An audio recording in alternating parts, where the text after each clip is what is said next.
15 years ago, I really wasn't that concerned about my health. I didn't think about it that often. The evening leading up to my heart attack, I actually had dinner, and then I went down to the clubhouse to play some pool with friends of mine. And then I started to get some indigestion, and I came back home early. And in the middle of the night, I felt more indigestion. I got up, sat in the chair for a while, and then after that, I knew something was wrong when I started to feel a pain on my chest. Mr. Georgaros had suffered a very serious heart attack. He was literally on death's door. We actually didn't think he was going to make it. They said I had a heart attack, and that I may have had small ones prior to that without realizing it.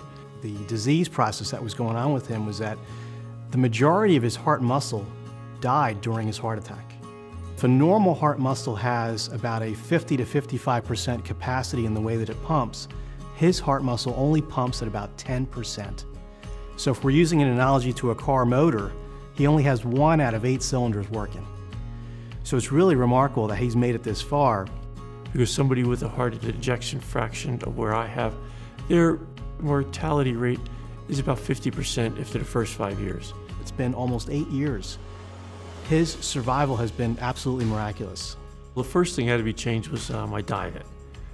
Because of the heart condition, they want you to stay below 2,000 milligrams of sodium.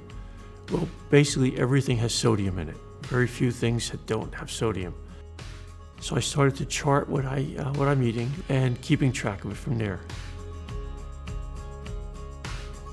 The other thing with Mr. Georgaros that you'll notice is that he's very, very regimented with his exercise. And that's key in terms of maintaining volume status and making sure that he stays out of congestive heart failure. I also have a medicine list and also a timeline.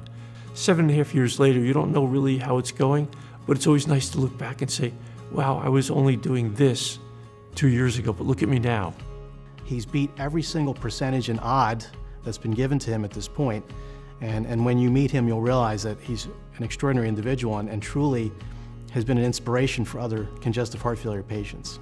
I found Lourdes to be an extremely beneficial healthcare provider to me, Dr. Sailem.